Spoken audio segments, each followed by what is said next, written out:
no funesta. De noche mi pluma escribe, Pues para dar alabanzas, hora de laudes elige, valiente amor contra el suyo hace, con dulces ardides, que para daros un día, a mí una noche me quite. Hola, yo soy Sofi Y yo soy Bren. y este es nuestro podcast donde vamos a charlar sobre nuestras autoras favoritas. Su vida, su obra y qué las hace tan especiales. Sean bienvenidas a Nocturnas más no funestas.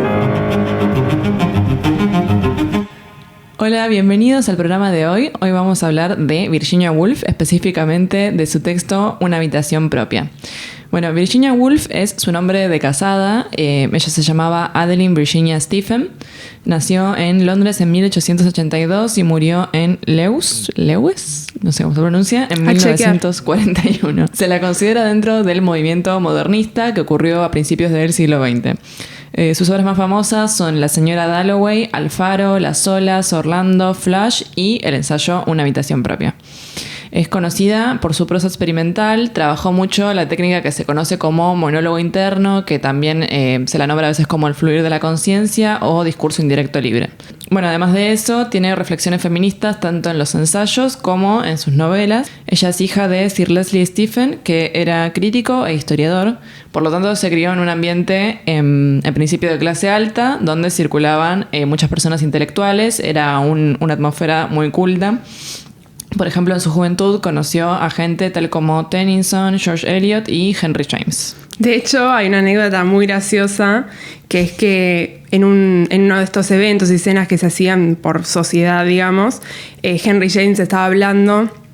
Por si no saben, es un escritor bastante riguroso y serio y también así como experimental en su narrativa.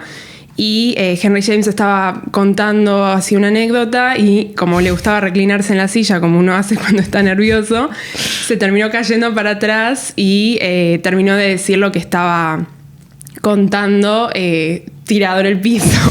Nos pareció que era muy gracioso porque uno no se lo imagina a Henry James con toda su rigurosidad en el piso hablando, ¿no? Sí, es como pensar a Borges. Claro.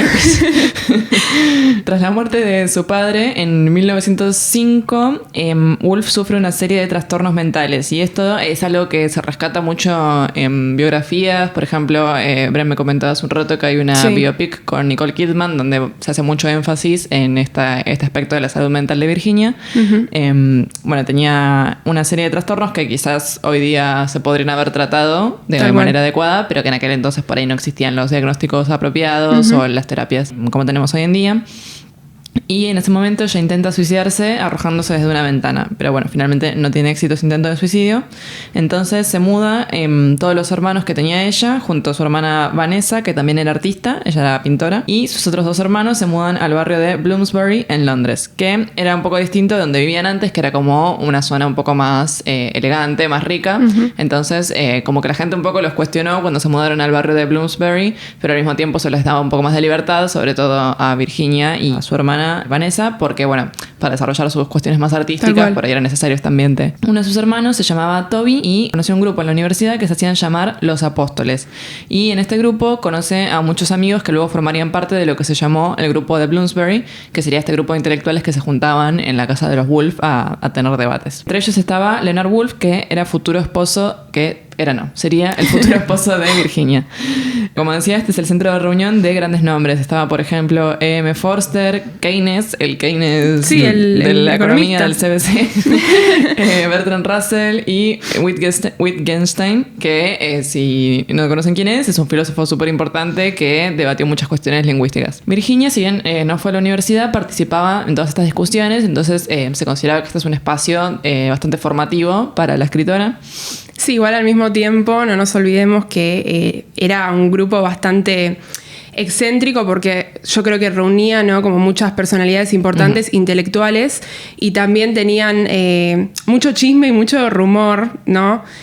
Como amantes en el medio del grupo. También hay películas al respecto, si a alguien le interesa, yo estuve investigando y buscan películas Grupo de Bloomsbury. Y están todas ahí, ni siquiera se centran, creo que en la cuestión intelectual, creo que es más como chismerío. Sí. Dentro del chismerío, por ejemplo, hay un dato que es que la mayoría de los miembros del grupo eran homosexuales y muchas veces se rescata esto porque dicen como, ¿y por qué no estaban todos enamorados de Virginia, que era tan bella, tan inteligente? Bueno, yo creo que leí incluso que es como que Virginia estaba en el grupo y hasta que no llegó Leonard era como, bueno, estaba ahí como esperando marido, dicen algunos, ¿viste? Sí, de hecho, supe que había recibido una propuesta de matrimonio de uno de estos miembros del grupo de Bloomsbury, pero resulta que era homosexual, entonces al final se arrepintió y le dijo que no. Bueno, en 1904 ella publicó su primer artículo en un diario y luego a partir de eso empieza a escribir reseñas y otras piezas cortas en periódicos. Además trabajaba en Morley College, que era una universidad mixta, o sea, podían ir hombres y mujeres, lo cual en ese momento era un poco más raro, digamos, generalmente estaban divididas. En 1906 se muere su hermano Toby de tifus y su hermana Vanessa se casó, así que ahí todos empiezan como a desperdigar un poco del grupo de Bloomsbury. Y ahí otro dato de chusmerío, parecería que Virginia y el cuñado, Clive, que era el esposo de Vanessa, tenían como una relación, no se sabe muy bien qué estaba ocurriendo, pero le tiraba onda al cuñado. Y digamos que el grupo de Bloomsbury queda como dividido en dos. Uno sería el de las artes plásticas, que tendría el foco con Vanessa y Clive, y el otro sería como de los literatos, donde estaría Virginia, que en aquella época estaba escribiendo su primera novela. Lo que se cuenta mucho es que ella, como que en los periodos de escritura, ella está muy bien mentalmente, pero luego apenas termina una novela es como que le empieza a agarrar de nuevo estas crisis nerviosas. Tal cual. Y acá es importante que se casó entonces con Leonard Woolf y él ayudó mucho en toda esta cuestión de la salud mental. Como decía Sophie, Leonard Woolf era un economista y un miembro también del grupo de Bloomsbury. Ella lo llama en una carta que escribió a Violet Dickinson, con quien también se especula que tenía relaciones amorosas. Lo llama a penniless Jew, o sea, un judío sin un peso. Y esto creo que es algo que da para hablar, ¿no? Porque en la actualidad se ha juzgado a Virginia como antisemita. Entonces hay como una especie de contradicción acá, ¿no? Porque, bueno, estaba casada con un judío, ¿no? Sí, en muchas cartas y en sus diarios se detectan comentarios que son ofensivos contra los judíos. Y digamos, esto es un poco contradictorio porque, como decía Bren, o sea, en la vida real estaba casada con un judío, entonces, digamos, no es que tendría un prejuicio tan importante como para no relacionarse con ellos, evidentemente.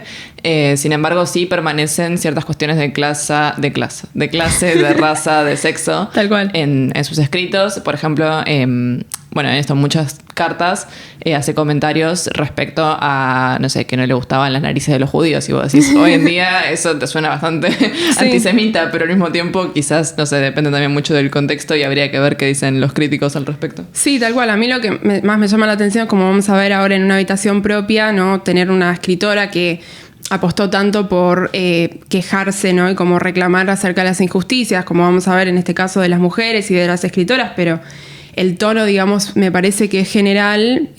Cuando me enteré fue como, bueno, como a uno se le cae un ídolo. Claro, porque además, digamos, bueno, siendo ya mujer y en el grupo de Bloomsbury, como dijimos, había muchas personas homosexuales y sumado a eso a la cuestión de la gente judía en Europa en aquel momento, que era muy delicada. Pensemos que pronto luego de esto ocurre la Segunda Guerra Mundial. Tal cual, entonces, muy cerca. Suena raro que ella no estuviera consciente de todas estas opresiones, ¿no? Exacto. También por la salud mental de Virginia, ella y Leonard se mudaron al campo. Y esto es muy importante porque ella llegó a fundar con Leonard una editorial de Howard Press, donde pudo publicar en una revista obras pequeñas y también donde editó, además de su propia obra, ¿no? La de escritores reconocidos como Catherine Mansfield, T.S. Eliot, el gran poeta, y Sigmund Freud.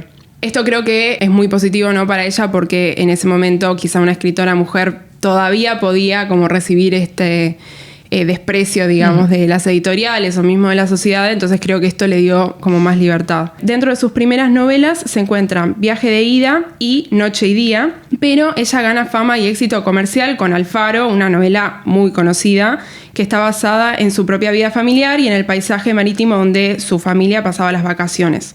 Las novelas de Virginia no se caracterizan por la trama, sino más por una prosa poética, experimental y por la exploración en la psicología de los personajes. Siempre son muy complejos. Está influida por la filosofía de Henry Bergson, quien sostiene que los hechos psíquicos viven en una dimensión distinta a los hechos físicos, y este pensamiento se conoce como filosofía de la intuición. Esto la conduce a experimentar con el flujo del tiempo, en las narraciones, o mismo como decía Sofía antes, el correr de la conciencia. Sí, esto también es importante señalar, como mencionamos antes, a Henry James, que es como el precursor de toda esta corriente de escritura que ejercía Virginia Woolf, pero también otros contemporáneos como James Joyce. Tal cual. Bueno, cuando Leonard y Virginia vuelven a Londres, ella conoce a Vita Sackville West, con quien también se cree que tenía un amorío y de la cual hay al respecto de todo dicho, creo. Sí, en la crítica es como que hoy en día por ahí enseguida se asume, listo, eran amantes, y antes no, al contrario, como ocurría con Safo, digamos, como, no, que van a ser amantes, son amigas, no sé qué. La verdad es que no tenemos ninguna prueba irrefutable a favor o en contra, pero, o sea, por lo que escribe se sobreentiende que había alguna cuestión amorosa. Yo, de hecho, tuve hace poco una clase, como dato de color, y directamente se la presentaba a Vita Sackville West como la amante de Virginia Woolf. Y bueno, supongo que en otras épocas esto habrá sido más discutido y ahora está como un poco súper aceptado. Deben haber también cartas publicadas entre ellas dos al respecto. Después tenemos El Orlando, que fue como la novela de Virginia, en la que se puede ver su deseo de romper con las normas de género de la época. Esta novela está basada en la vida de Vita, aunque se presenta como una parodia del género biográfico. La novela recorre 5 siglos de historia inglesa, mientras que trata temas como la sexualidad femenina, la homosexualidad y el rol de la mujer artista dentro de la sociedad, que, más adelante vamos a hablar con respecto a una escritora alemana que yo amo, Christa Wolf, que también, se ocupó de este tema en el contexto de la división de Alemania, ¿no? Uh-huh. El Orlando fue traducida al español por nuestro querido Borges y, según yo estuve investigando, Una habitación propia, de la que vamos a hablar ahora ya mismo, fue traducida por Victoria Ocampo, quien le mandó a Virginia flores y chocolates. Y hay una foto en Google al respecto, así que la pueden ver porque es muy linda. Bueno, durante la Segunda Guerra Mundial, ella y Leonard se van de Londres porque la ciudad era bombardeada constantemente. En este momento su estabilidad mental se deteriora rápidamente por el estrés causado por la guerra, porque no se conseguía comida, por el recuerdo de la guerra anterior, que fue cuando había tenido este intento de suicidio, como nos contaba Sophie. Entonces le dejó una carta a su marido diciendo que escuchaba voces, que creía que se estaba volviendo loca y se suicidó ahogándose en un río. Uh-huh. Y acá algo que queremos destacar, es esta cuestión de la salud mental. Y esto que decíamos, que por ahí en las películas muchas veces como que se exalta toda esta cuestión del artista como con trastornos mentales porque se cree como que uno escribe mejor o crea mejor arte cuando está mal. Por ejemplo, pasa mucho con Van Gogh, que hacen un montón de películas mostrándolo como el artista desquiciado. Y la realidad es que no es así. La realidad es que la mayoría de estos artistas escribían mejor cuando estaban bien mentalmente, ¿no? Es decir, si uno está intentando suicidarse, claramente no es su mejor momento de claridad y no va a producir sus mejores obras. Entonces, queríamos destacar esto que es muy importante también hoy en día, de que no es que para crear arte uno tiene que estar deprimido o con cualquier trastorno mental, sino lo más importante es siempre cuidar la salud mental y a partir de ello probablemente van a surgir mejores obras. Sí, yo creo que también esto es importante ahora, como veremos en el próximo capítulo con Emily Dickinson, que también se llegó a romantizar esta cuestión de, el escritor es más prolífico cuando está en un trance, ¿no? Con la pluma, toda la mano manchada de tinta, escribiendo, y en realidad no hay manera de saber qué obras podríamos haber tenido de Virginia, si su salud mental, digamos, tenía espacio, digamos, en la época. Pero no podemos lamentarnos porque el tiempo pasó. Sí, así que eso, en última instancia, intentar alejarnos un poco de la idea de la poetisa y la escritora suicida que le ocurre a muchas poetas, de hecho, incluso acá en Argentina, por ejemplo, Alfonsina Storni, que también se suicidó ahogándose, y es como que por mucho tiempo le queda esta imagen, y la realidad es que como que se pierde mucho de las obras por pensar en esta imagen romántica de la depresión o del suicidio. Bueno, y ahora comenzamos entonces a bajar el texto, que es Una habitación propia. Se publica por primera vez el 24 de octubre de 1929. El texto que tenemos hoy está basado en realidad en una serie de conferencias que ella dio en 2 universidades femeninas que dependían de la Universidad de Cambridge, y las conferencias se titulaban Mujeres y ficción. Acá se abre una pregunta interesante, que es la cuestión del género, en 2 sentidos, el género femenino, pero también de qué género es este texto, porque normalmente diríamos que es un ensayo y sí, probablemente sea un ensayo, pero al mismo tiempo hay muchos momentos de ficción donde ella manifiesta o representa lo que se está argumentando a través de situaciones ficcionales, ¿no? Entonces es como una especie de híbrido que se va contaminando o incluso moviendo entre los dos géneros. Y acá queríamos retomar un poco la cuestión del ensayo, que en sus orígenes se lo suele adjudicar a Montaigne, que escribe los essays, es decir, ensayos, y que la palabra tiene este significado tanto de ensayar, es decir, como probar algo, intentar algo. Entonces no solo es como algo, como una declaración o una constatación, sino también como una especie de experimentación. Exacto. De hecho, en los ensayos de Montaigne lo que se lee son asociaciones como libres de ideas, es decir, no sé, ahora voy a hablar sobre la amistad. Y entonces empieza a manifestar un montón de ideas distintas sobre la amistad, no es que hay una estructura muy rígida. Y esto por ahí choca un poco con la concepción de ensayo que tenemos hoy día, que es como más estructurada, más académica o formal, como bueno, tiene que ser introducción, 2 párrafos de esto y después de la conclusión. Y en cambio por ahí, en aquel momento el ensayo no era tanto este género académico, sino como un espacio más libre para expresar ideas. Y bueno, lo que ocurre en una habitación propia es un poco de ambas cosas, porque si bien está estructurado, o sea, si bien podemos decir que el último capítulo es como una especie de conclusión, vemos que hay un fluir bastante libre de las ideas, ¿no? Incluso, aunque no sea estrictamente un libro de ficción de Virginia, tenemos igual esta experimentación poética y este lenguaje como más poético y este correr de la conciencia, como decíamos, y se puede apreciar en distintas partes, como decías, que ella como que nos introduce, digamos, a que nos imaginemos una situación ficcional, y creo que te lleva por ese camino de la manera que Virginia te puede llevar por ese camino, que es excelente, obviamente. En el capítulo 1, Virginia lo que hace es introducir, bueno, esta cuestión de que a raíz de la conferencia tiene que escribir acerca de las mujeres y la ficción, y decide hacerlo no simplemente anunciándolo, sino llevándonos por todos los pasos, ¿no?, que ella vivió tanto internamente como externamente, de manera física, para investigar sobre el tema, para pensar qué iba a escribir, y como un poco se siente esta cuestión de, bueno, ¿qué digo ahora por las mujeres y la ficción?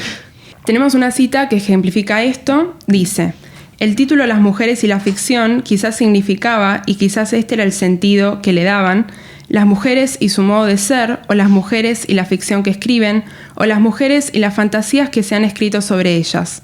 O quizás estos 3 sentidos estaban inextricablemente unidos, y así es como querían que yo enfocara el tema.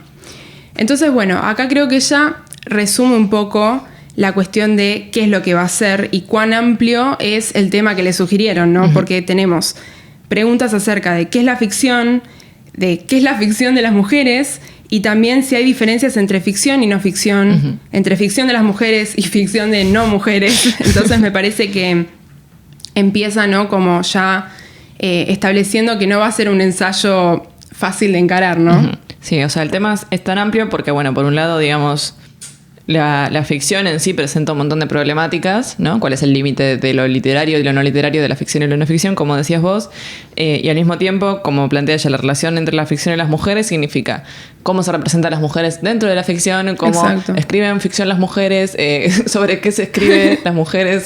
Entonces, también un poco pensaba como, bueno, el tema de este podcast, que son las mujeres escritoras, ¿no? Entonces, por ahí nosotros lo que nos limitamos a hacer es a seleccionar mujeres que escriben, pero tranquilamente podría haber sido mujeres dentro de la literatura, ¿no? Como son representadas. Entonces, bueno, lo que planteaba ella era esta dificultad de acercarse al tema y de reducirlo a un solo objeto de estudio. Sí, mismo también ya desde entrada de decir el título Mujeres y Ficción, siendo mujeres un significante que abre tantos significados posibles, y con ficción pasa lo mismo. Ella se presenta estableciendo como, bueno, me pueden llamar una mujer cualquiera, ¿no? Creo que en este punto está como un poco rebajando la autoridad que puede tener en el momento. Dice, me pueden llamar Mary Beaton, Mary Seaton, Mary Carmichael, y acá Sophie tiene una teoría interesante. Sí, por un lado, Mary es como este nombre muy común en inglés, bueno, en castellano también María, ¿no? Es como uno de los nombres más comunes para mujeres, entonces que ella se diga como, bueno, llámenme Mary, es como decir, llámenme fulana, es como soy cualquier mujer que podría estar escribiendo esto, pero al mismo tiempo a mí me remitía un poco a como a pensar en la mujer por antonomasia, que por lo menos en la cultura occidental tenemos a 2 que son Eva y la Virgen María, ¿no? Sí. Entonces, pensar un poco también eso como quizás desde el nombre Mary nos remite a una figura de mujer tan problemática y tan debatida como la Virgen María. Exacto. Como decíamos, el tema que ella se propone o que le proponen, ¿no? Es tan amplio como esta cuestión de qué puede hablar, de qué puede decir sobre lo que escriben las mujeres o lo que es escrito sobre ellas o lo que las mujeres escriben. Y también creo que ella decide como correrse un poco de toda esta amplitud de preguntas y comienza por ¿qué necesita una mujer para escribir, no? Y acá es cuando establece lo que tiene en relación con el título, obviamente, que sería como lo más básico. O sea, una mujer para escribir necesita dinero y una habitación propia. Una habitación propia en el sentido de un espacio donde ella pueda ejercer su escritura de manera libre, sin interrupciones. Y eso es interesante porque ella no solamente lo dice, no es que dice necesitamos dinero y una habitación propia, sino que esto lo va a ir representando justamente, como decíamos, a través de escenas más ficcionales en el ensayo. Entonces lo que aparece es este personaje de Mary, que es la ensayista, recorriendo el espacio de una universidad masculina. Entonces todo el tiempo lo que se enfrenta es como a una restricción de los espacios por los que pueden circular las mujeres, porque, por ejemplo, ella está pensando frente al pasto y de repente viene alguien y la interrumpe y le dice que no puede estar en ese pasto porque es solo para los varones. Entonces, ¿qué pasa? Todo lo que ella venía pensando se corta. Y ahí, bueno, evidentemente necesitas una habitación propia para escribir porque si no viene alguien cualquiera y te dice, no puedes estar acá. Lo mismo le ocurre luego en la biblioteca, que es como donde uno iría a buscar las fuentes, a buscar, digamos, información sobre el tema que quiere escribir, la echan. Entonces, como una mujer puede escribir si no puede acceder siquiera a lo más básico que sería un libro para obtener información. Tal cual. Esta cuestión de que ella logra llevarnos por estos espacios que, si bien tienen su parte narrativa, también creo que están intrínsecamente conectados con la realidad, porque eran cosas que pasaban en la época y que, bueno, si también ella tenía que escribir porque se lo habían pedido, entiendo la frustración de querer manifestarlo en el ensayo, como bueno, me propusieron este tema, quiero escribir sobre este tema, sobre todo el conocimiento que yo tengo y ni siquiera puedo estar en una biblioteca investigando. Claro. Y luego algo que es interesante cuando plantea dos escenas, que son las escenas de las comidas. Exacto. Ella se queda a almorzar en esta universidad que era para varones y después cena en una universidad de mujeres, ¿no? Sí. Y, digamos, ella lo que muestra son las diferencias abismales que había entre las condiciones materiales de una y otra universidad, de por ahí el lujo que tenía la universidad de los varones, en oposición como a la austeridad que tenía la universidad de las mujeres, y las diferencias entre las distintas comidas, y no solo eso, sino cómo se desenvolvía cada uno en las comidas. Entonces, como que por ahí en el almuerzo con los varones, como que todos estaban debatiendo y decía que había un murmullo incesante de ideas y gente que discutía, y en el de las mujeres como que todas comían en silencio y después iban a dormir así todas re tranquilas.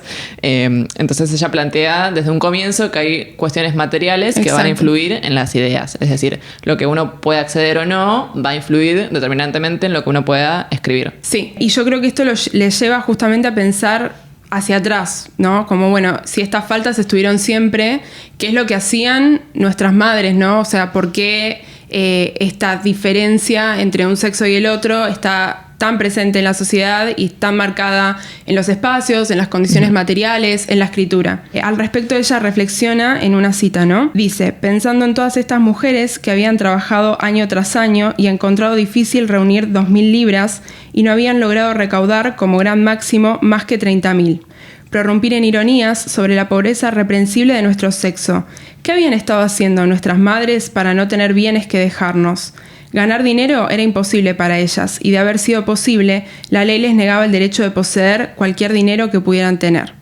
Entonces, esta no es la cita con la que se cierra el capítulo, pero sí estas reflexiones acerca de las condiciones materiales, y me parece que empezar, ¿no? Como con esta cuestión de la falta que está tan presente y que es reconocida por todas las mujeres y también por la época, es fuerte, ¿no? Es como una especie de reclamo medio diciendo, me mandan a escribir sobre mujeres y ficción, y no solo el tema es súper amplio y súper difícil de reducir, sino que ¿cómo puedo ignorar todas estas cosas que pasan? ¿No? Sí, además es interesante la cita porque, digamos, al principio parece que le está como recriminando a las madres, decir como, ¿y ustedes en qué se gastaron el dinero? Porque yo no tengo una herencia.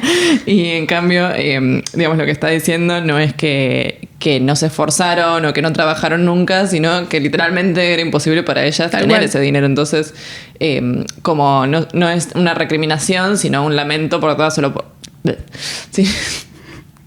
no es una recriminación, sino un lamento por todas las oportunidades que se han perdido y por todas, pensemos, las grandes ideas que por ahí quedaron totalmente perdidas en el tiempo por culpa de estas cuestiones materiales, ¿no? Sí, es algo que después va a retomar en el capítulo 3, mi parte favorita, cuando habla de la hermana de Shakespeare, pero que también ella creo que se justifica diciendo como, bueno, yo estoy en este lugar, o sea, estoy escribiendo porque heredé dinero. O sea, no es que ella como que se lava las manos de la problemática y, como dice Sophie, dice, bueno, yo estoy acá escribiendo porque me gané este dinero. No, ella heredó dinero y heredó esa habitación propia por privilegio. Sí, o sea, por una cuestión de clase. Exacto. Y bueno, además ella trabajaba, pero también tenía la fortuna de haberse casado con un hombre como Leonard Woolf, que evidentemente no le iba a decir, no, todo lo que ganes es mío, sino que, digamos, tenían un acuerdo donde ella podía conservar este dinero, pero hay ocasiones en las que esto no ocurre. Exacto.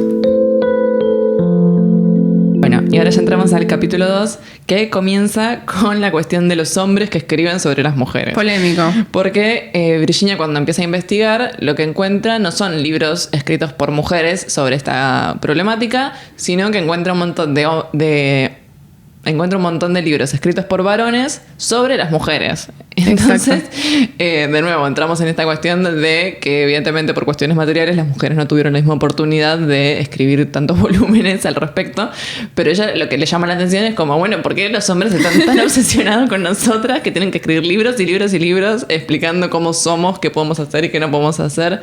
Y lo dice de una manera muy graciosa, ¿no? Pero al mismo tiempo es como frustrante porque una quiere investigar y se encuentra con hombres diciendo que las mujeres somos peores, que somos inferiores, que no podemos escribir, etcétera, etcétera. Exacto. Y otra cuestión que es muy interesante es esto de quién gana el dinero en una casa, ¿no? Y esto nos lleva a la cuestión de la economía doméstica, que pensemos en aquella época, por ahí esto que decíamos era muy común, que si una mujer trabajaba, lo que ganaba en realidad era propiedad del marido por ley, digamos, no es que esto por un acuerdo, sino que legalmente ella no podía poseer cosas, no podía poseer una casa, no podía poseer dinero.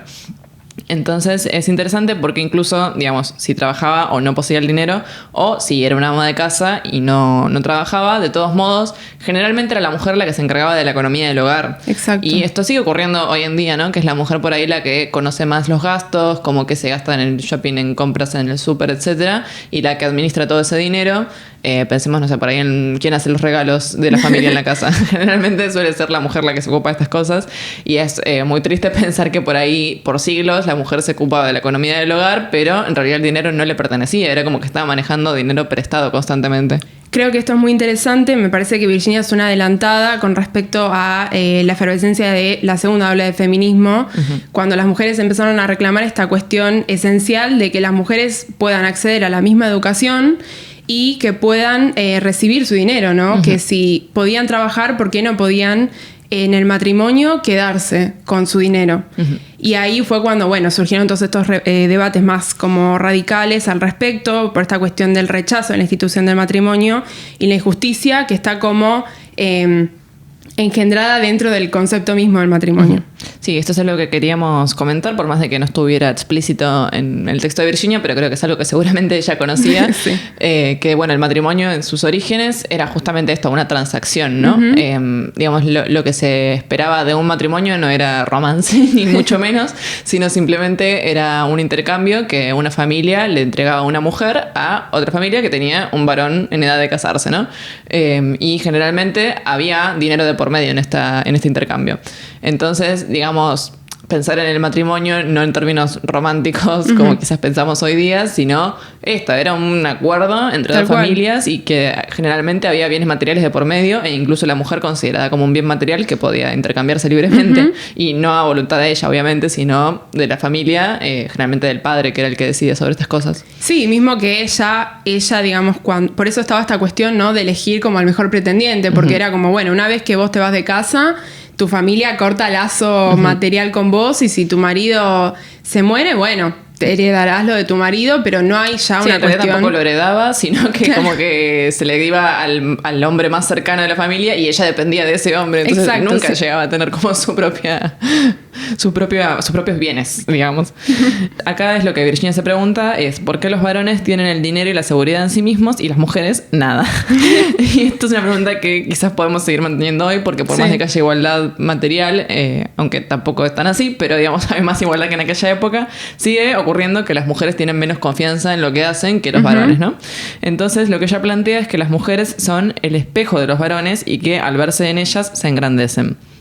Y aquí cito a Virginia, dice: durante todos estos siglos, las mujeres han sido espejos dotados del mágico y delicioso poder de reflejar una silueta del hombre de tamaño doble del natural. Por eso, tanto Napoleón como Mussolini insisten tan marcadamente en la inferioridad de las mujeres, ya que si ellas no fueran inferiores, ellos cesarían de agrandarse.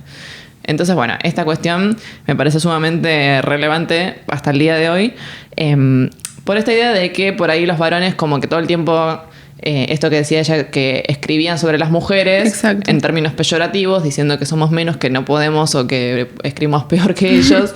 Y en realidad esto tiene como única finalidad agrandarse ellos mismos, porque ellos se miden en relación a la mujer. Exacto. Sí, creo que ese discurso, digamos, permitió que en las instituciones también puedan avalarlo y que, por ejemplo, como decía Virginia al comienzo del capítulo 1, ella quede como excluida de distintos espacios, digo, ella como otras mujeres.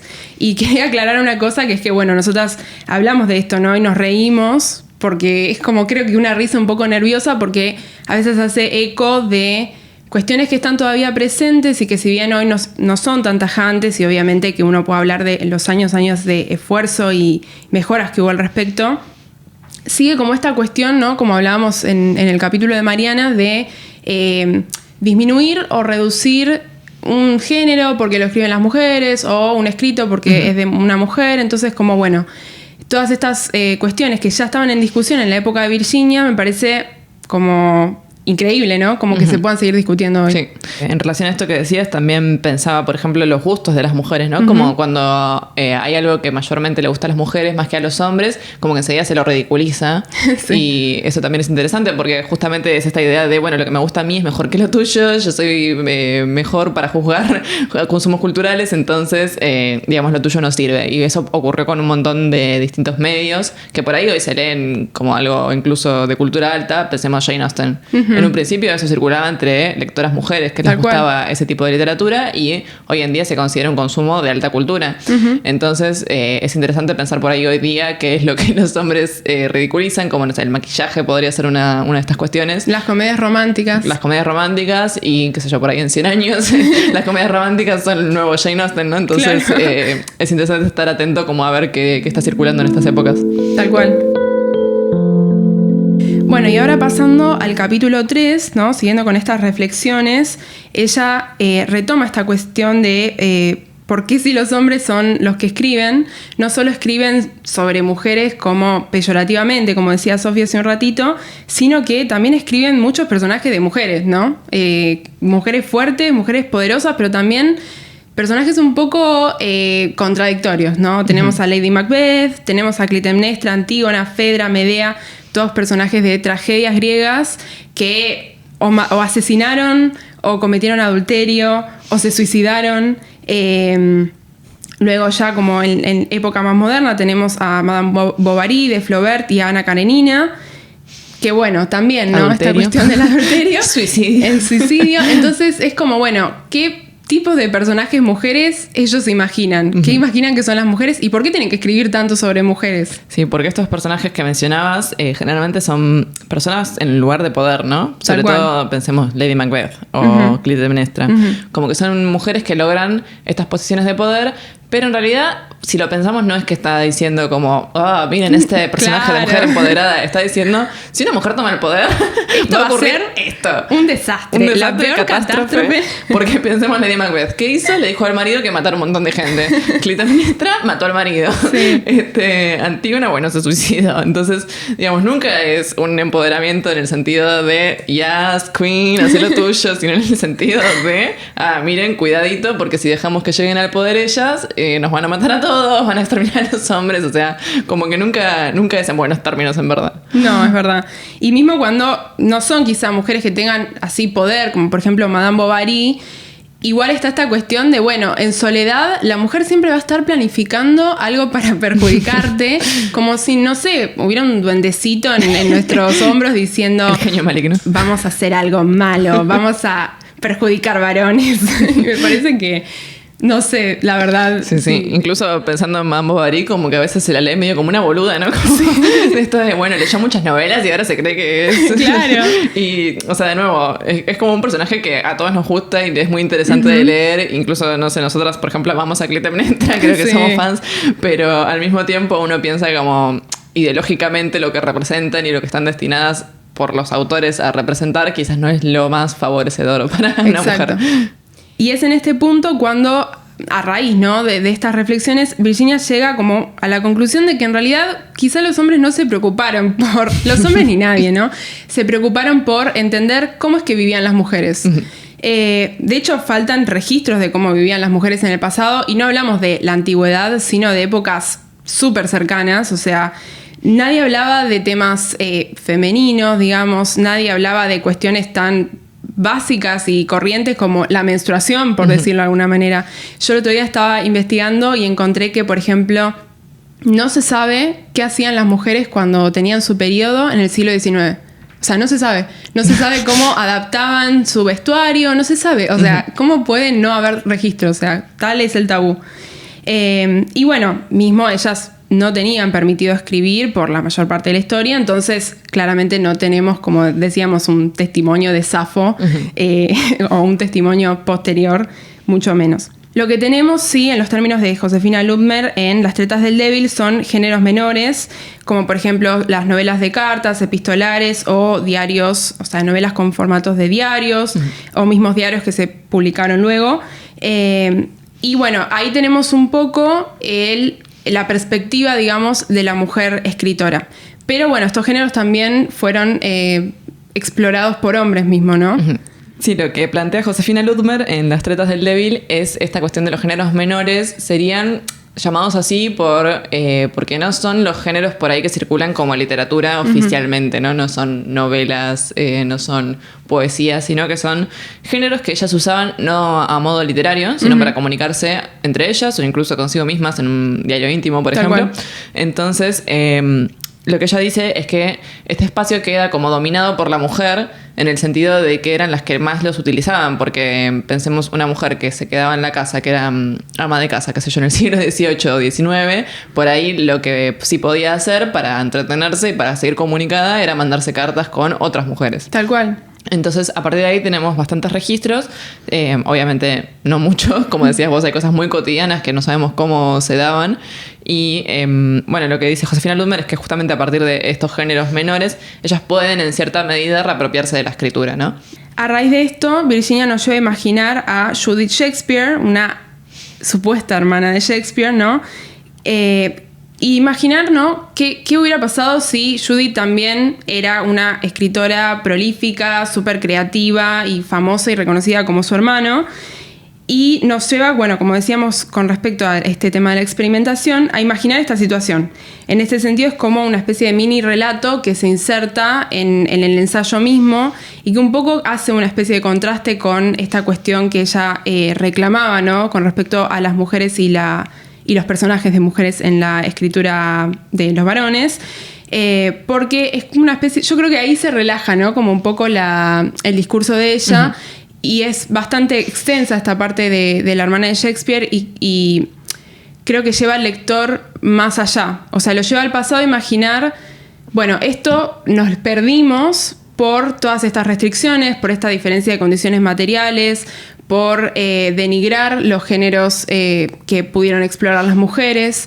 Y con respecto a esto, ella trae a colación el hecho de que por este motivo, muchas mujeres tuvieron que aceptarlo, digamos, como rendirse, ¿no?, resignarse y tomar, por ejemplo, seudónimos masculinos.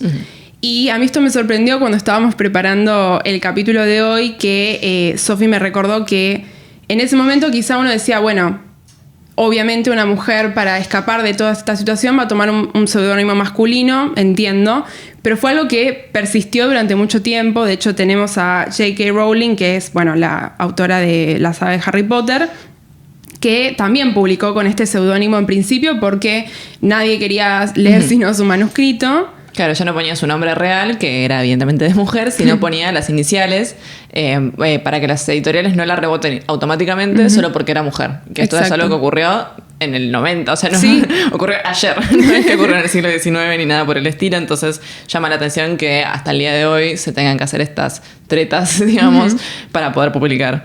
Y algo que yo me anoté porque no quería dejar de decirlo, que no condonamos a J.K. Rowling por sus comentarios transfóbicos, así que nada más la pusimos de ejemplo, pero no, no adherimos. El disclaimer.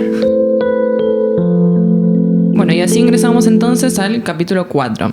Y algo que se plantea aquí es el tema de la escritura contaminada, que esto es un término que me pareció fascinante, porque ella lo que plantea es, bueno, hasta qué punto se deforma la escritura por las condiciones en las que vive una mujer. Estás pensando en el tema de Judith Shakespeare, ella lo que plantea sería, bueno, supongamos que a pesar de todo, ella logra escribir algo. Ella estaría tan golpeada por la vida, tan harta de la vida de tratar de esforzarse por escribir y por publicar, que probablemente todo lo que escriba tenga un componente de ira y de frustración que la escritura de un varón quizás no tendría. Entonces dice que incluso si ella pudiera escribir lo más bello del mundo, quedaría siempre contaminado por estas cuestiones materiales, de nuevo, que ingresan en la literatura. Y algo que me recordaba Bren es esto que hablábamos también sobre Mariana Enríquez, por ejemplo, y el gótico, y de por qué el gótico es un género tan como cercano a la escritura de las mujeres. Y bueno, también esta cuestión de ir por los géneros más marginales, más, como decíamos antes, por ahí géneros menores, ahora en este sentido más de lo raro, lo extraño, lo inusual. Entonces, bueno, escribir desde el gótico por ahí es una de las herramientas que tienen, pero justamente queda como contaminado en el sentido de que lo gótico siempre es grotesco, es feo, entonces no hay una escritura tan bella o poética como podría ser si las mujeres tuvieran unas condiciones más normales. Sí, de hecho, con respecto a esto que vos decís, a mí me hizo acordar mucho a Taylor Swift, porque, bueno, Taylor tiene una carrera obviamente excelente y después quedó tildada, ¿no? Como, bueno, esta mujer que escribe sobre sus ex, ¿no? Y ella tiene una canción que se llama The Men, su disco Lover, y acá creo que ella ejemplifica específicamente esto que vos decías, porque ella dice, bueno, si yo fuera hombre, todo esto que hice haría que yo sea el hombre, o sea, porque es mi carrera, o sea, todas las cosas que logré por mi esfuerzo sería Mick Jagger, ¿me entendés? Más o menos. Entonces, como que bueno, creo que también en la música pasa un poco. El pop está lleno de artistas, mujeres súper talentosas. Entonces, bueno, no sé si los varones, pero bueno, el mundo como que agarró y dijo, bueno, el pop es de las chicas que bailan, que se ponen ropa linda, que cantan sobre cosas pegajosas. Entonces, como que bueno, que estas cosas sigan pasando otra vez, como me parece algo a relucir. Bueno, y luego lo que continúa explorando en este capítulo es la cuestión de Afra Ben, que Afra Ben es conocida como la primera mujer que profesionalizó la labor de la escritura. Es decir, que fue la primera mujer conocida que se ganó la vida escribiendo. Y esto es importantísimo desde muchos puntos de vista, ¿no? En lo que es el tema a tratar, que es la historia de las mujeres y la ficción, lo que demuestra es que una mujer puede vivir de su escritura. O sea, debe estar una mujer de clase media y logra mantenerse a partir de lo que escribe. Y esto, bueno, como decía Virginia, como abre un montón de puertas, porque no es solo la escritura de cartas y diarios en la casa, no es solo que la que tiene dinero heredado puede escribir. Es, digamos, alguien que se lo propone y dice, bueno, yo voy a ser escritora y vive de eso. Esto hace que la escritura de las mujeres quede en circulación pública, ¿no? Ya no es solo las cartas y los diarios, sino que también se abre al público de las revistas, de la crítica, de los medios, y que es lo que en ese momento obviamente tenía muchísima circulación, porque sabemos que muchos escritores súper reconocidos comenzaron por publicar, por ejemplo, cuentos en revistas, ¿no? Sí, como decíamos hace un rato, Virginia Woolf empezó escribiendo críticas y reseñas en diarios, entonces, digamos, el hecho de que haya una mujer publicando un texto, luego implica que también hay mujeres que pueden leerlo y responderle a partir de esta crítica. Entonces ya se abre todo un mundo que previamente estaba cerrado para las mujeres. Tal cual. Sí, con respecto a esto, nosotros trajimos una cita de Ezequiel Martínez Estrada, de su libro ensayístico, vamos a dejarlo ahí porque es un tema muy complejo, que se llama Radiografía de la Pampa, lo publicó en 1933, en el que él recorre un poco este tema de los sueldos que se agregan, digamos, al Estado una vez que las mujeres empiezan a tomar roles en el trabajo, ¿no? Lo cito. Independizada del hogar hasta cubrir el déficit del ingreso del varón, se la mantiene sumisa, censurada, con la cadena de los prejuicios sexuales al pie. Se sancionan leyes que la amparan, pero no tiene amparo. Mañana podrá divorciarse y volver a casarse. Podrá votar, pero no será libre. 100.000 ojos la vigilan cuando sale de su casa, cuando se sienta en su silla frente a las máquinas o se encorva sobre los libros, y cuando vuelve. No es en la calle ni en su casa más de lo que fue ayer, aunque ahora regrese con su salario en la cartera. Bueno, trajimos esta cita porque si bien no tiene el tono quizá súper optimista, ¿no? Como lo plantea Virginia cuando habla de Afra Ben, sí pone de manifiesto una cuestión que es que por más de que este espacio se abrió, la diferencia continuó, ¿no? Sí, esto pensemos que fue escrito en 1933 y sigue tan vigente hoy que la verdad que da un poco de miedo que se haya adelantado tanto. Y bueno, la verdad que es interesante esto de los sueldos adicionales, como él titula el fragmento, porque justamente lo que él plantea es, bueno, quizás podemos tener igualdad en que las mujeres salgan a trabajar, quizás pueden votar, quizás incluso pueden divorciarse, algo tremendo, pero digamos... Incluso teniendo muchos derechos legales que te amparan de la misma manera con varón, socialmente quizás eso no impacte. Exacto. Entonces, de nuevo, no tenés las mismas oportunidades que un varón en este sentido. Pensemos también, por ejemplo, en la diferencia de los sueldos. Como, bueno, yo puedo salir a trabajar, pero por ahí mi sueldo, sin que yo lo sepa, es menor al de un varón que ocupa el mismo puesto. Exacto. Entonces, esta desigualdad se mantiene por más de que uno luche y se incorporen los derechos a la Constitución Nacional, ¿no? Y también es interesante pensando en lo que planteamos en un principio, de que la mujer necesita dinero para escribir. También algo que se recupera mucho en la teoría feminista es que la mujer necesita dinero para tener relaciones con los hombres, por una cuestión de que si vos dependes completamente económicamente de un varón, puede ser que el día de mañana te encuentres casada sin un peso para irte cuando quieras dejar a tu marido. Entonces, de nuevo, la cuestión de tener un trabajo propio y tener dinero que te pertenezca es sumamente importante, no solo para poder crear, sino para vivir, digamos. Sí, yo pensaba un poco en esta cuestión que ella introducía, Virginia, ¿no? Me refiero acerca de la habitación propia, ¿no? Porque incluso cuando las mujeres pudieron comenzar a ejercer estos trabajos o ganar su dinero, no pudieron dejar de hacerse cargo de las cosas que tenían que hacerse cargo. O sea, quizá ellas escribían y publicaban o tenían un trabajo, pero quizá volvían del trabajo y tenían que ocuparse de la economía familiar, de la casa, hacer la comida, los hijos, hacer anfitrionas de cenas y demás. Entonces es como que adquiere libertad, pero esa libertad sigue estando limitada por el contexto y los roles, ¿no?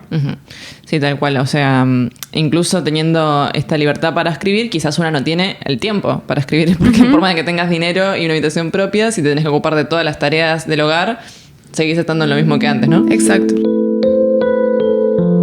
Bueno, y pasando al capítulo 5, en este capítulo ella va a recorrer un poco las amistades femeninas en la literatura, es decir, va a hablar de otras escritoras mujeres y muy exitosas, como vamos a ver, pero también comienza volviendo a este tema de la literatura escrita por hombres sobre mujeres, ¿no?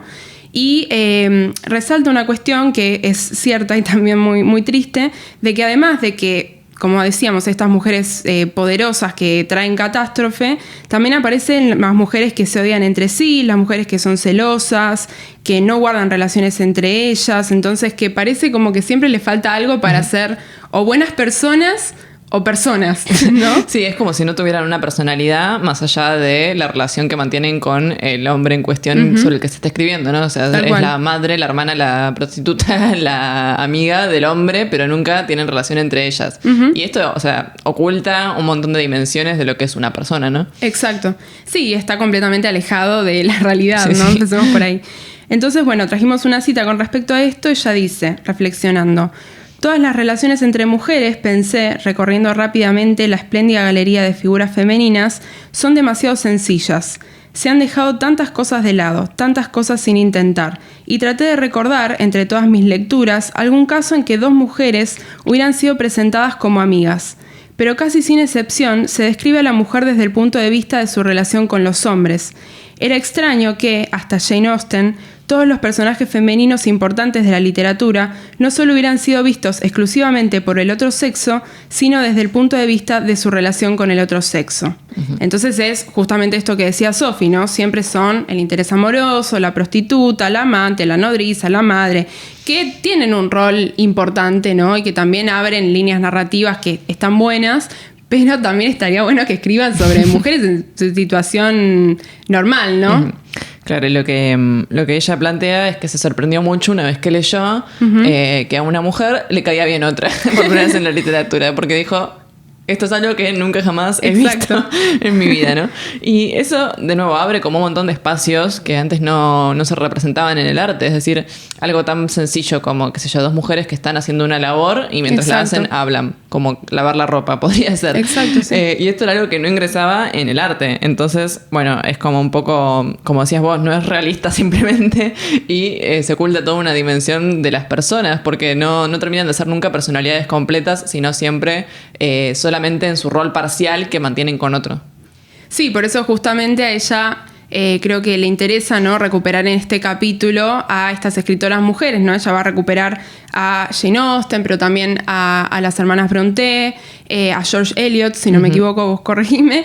Entonces me parece que esta cuestión de que empiecen a aparecer estas escenas domésticas no solo es súper positivo, sino que también creo que a ella la sorprenden para bien y para poder decir algo más que solamente que en esas palabras escritas quede siempre lo mismo dicho sobre las mujeres. Sí, y algo más que nos hacía pensar en este sentido del capítulo es la cuestión de las influencias literarias, ¿no? Porque ella recupera un montón de autoras súper reconocidas, tales como mencionabas, como Jane Austen o Charlotte Brontë.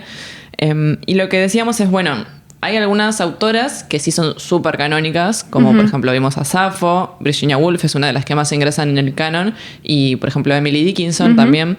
Pero más allá de ellas es como que generalmente hay como una dificultad en reconocer la labor de otras mujeres, principalmente por esto, porque no había tantas como hay varones escritores, por todo lo que dijimos, ¿no?, de las cuestiones materiales. Entonces, algo en lo que pensábamos es en la cuestión de la influencia literaria, y hay un texto de Harold Bloom que se llama La angustia de las influencias, donde él plantea esta cuestión de como una angustia que experimenta cualquier persona que vaya a escribir, de enfrentarse como al fantasma de quienes escribieron antes que él. Entonces uno piensa, por ejemplo, bueno, voy a escribir un relato de ciencia ficción, entonces tengo a, qué sé yo, a Stephen King en la mente, y eso como que me angustia, porque en cierta medida me influye, pero en otra medida es como que yo tengo que imitarlo y eso nunca me va a salir como él, porque él tiene su propio estilo y bueno. Entonces lo que pensábamos nosotras es, se puede como en cierta medida intentar matar al padre, esto de intentar superarlo o salirse de la influencia del autor que te está inspirando. Pero ¿existe la idea de matar a la madre? ¿Por qué? ¿Existen madres? Esta sería la cuestión, ¿no? O sea, ¿qué tantas mujeres escritoras tenemos en nuestro acervo cultural para decir, ay, no, me angustio y no puedo escribir porque tengo a todas estas mujeres que digamos que vinieron antes que yo y que son tan enormes que yo no puedo sentarme a escribir lo mío?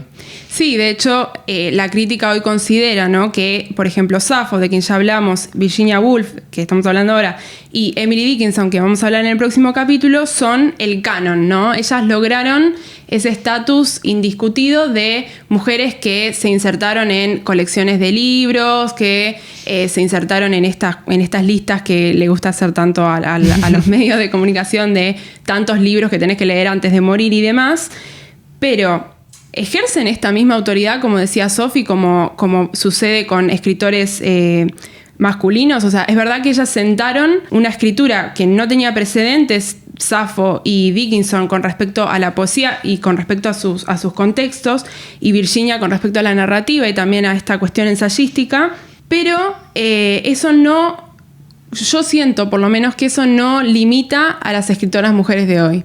No, o sea, sí veo, obviamente, que uno tiene como la presencia en la cabeza de que no voy a ser Safo, no voy a ser Virginia Woolf, Pero no es una presión que evita el recorrido de la creatividad, me parece. Uh-huh. Y que sigue habiendo mujeres escritoras que pisan fuerte, como Mariana Enríquez, que hablábamos, y me parece que en este sentido creo que se volvió un ámbito un poco más saludable.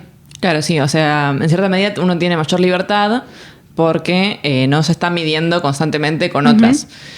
Sin embargo, bueno, obviamente hoy día por ahí ya hay un recorrido más amplio de mujeres escritoras, sobre todo del siglo XX, que con las cuales por ahí uno sí dice como, bueno, nunca voy a escribir como Lorrie Moore.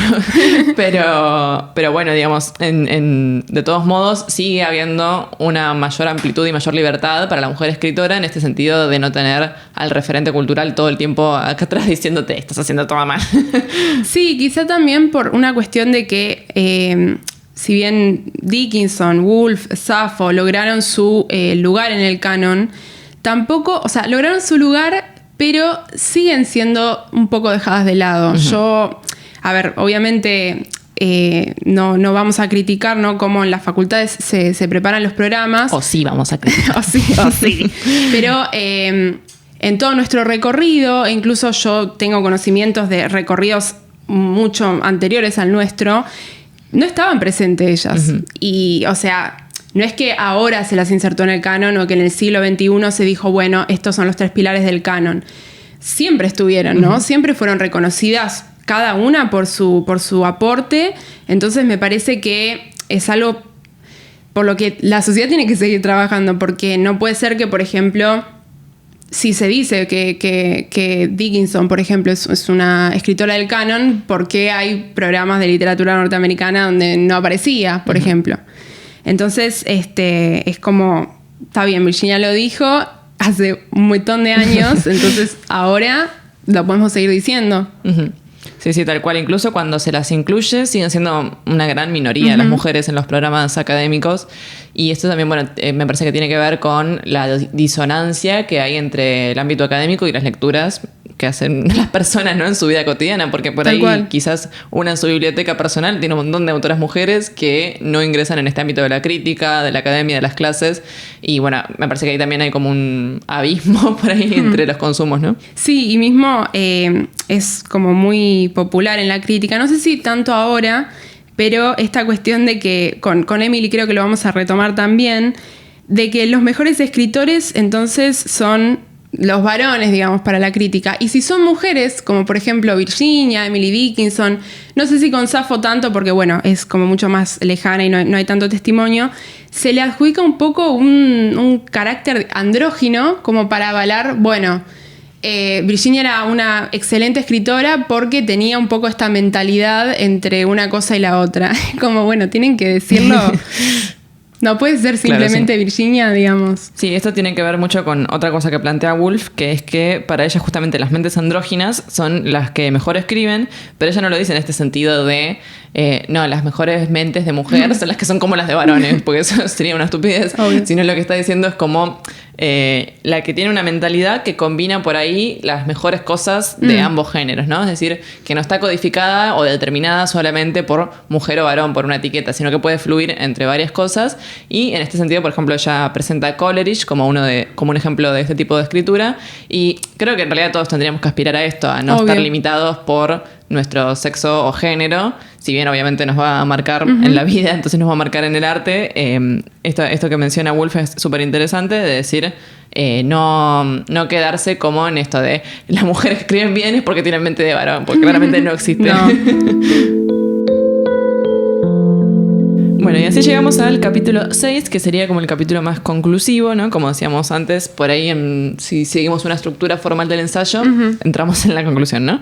Y retoma la cuestión de la habitación propia, esto que venía mencionando desde el capítulo 1. Y nuevamente lo que ella hace hincapié es esto, la necesidad de las condiciones materiales que se den para que alguien escriba, pero al mismo tiempo, lo que decíamos hace un ratito, que no debería pesar significativamente el sexo o el género de una persona a la hora de poder escribir o no.